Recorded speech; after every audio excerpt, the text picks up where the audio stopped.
Still today, you will see the religions of the world desperately scrape and claw to try to do the right things in order to fill this gap inside the human heart. And it has never worked, ever, throughout all of history in any other way than Jesus Christ, period. It's enough evidence for me. Christianity included, though. If I'm basing my salvation or my identity as a Christian on some little list of do's and don'ts, or some type of external how good I appear to other people, I'm just as lost as the dude who's trying to fill the hole with alcohol or trying to fill the hole with sleeping around. Or I could just fill it with Christianity or this religion, and now, I polish up the outside and be just as lost, you know what I'm saying? Just as lost as another dude plugging into one of these little bubblegum religions that the world's throwing at him, you know what I'm saying? We focus so intently on our actions out here as the defining factor of whether we're right with God or not. At the core of the human heart, there is evil and wickedness and a tendency to do wrong every day. No matter how many beautiful trees God gives me, I want that one that he says don't touch it. You know what I mean? It's just up in me.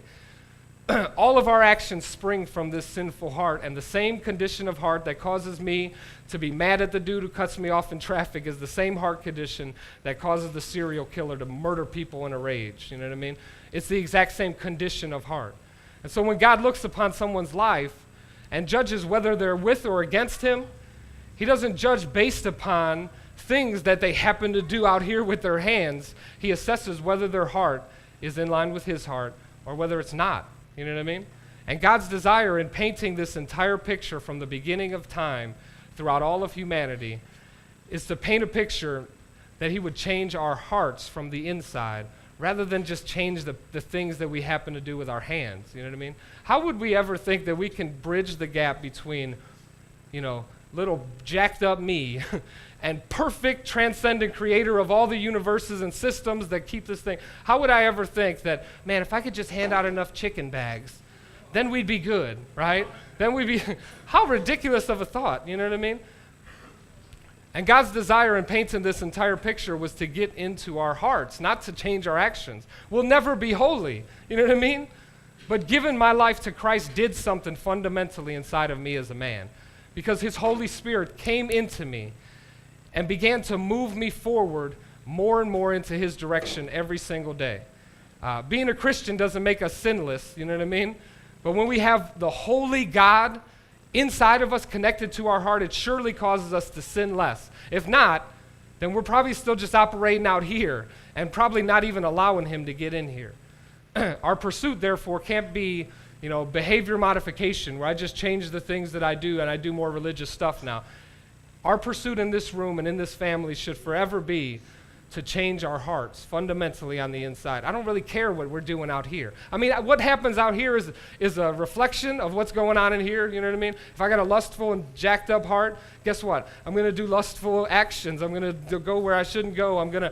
It's a reflection, but this isn't what it's about. We need to get here. We're just trying to tip the top of the iceberg that's above the water. We're trying to steer around. There is a giant heart problem beneath the surface that sinks the Titanic, not the little thing above, you know what I mean? We focus so much on what we do, and then we justify our lives based on, I'm not as bad as that guy because he does that, and I don't do that, so I'm good, you know what I mean? Guess who else was like that? The Pharisees were like that, you know what I'm saying? Focusing so intently on their daily actions and their religious rituals as a justifier for how holy they were.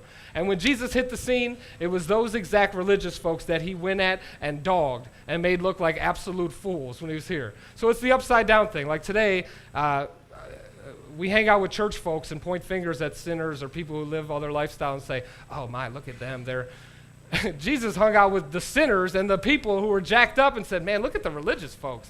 Man, they don't get it. You know what I mean? We turned the whole thing upside down. At one point, Jesus looks at him, he says, here's the deal.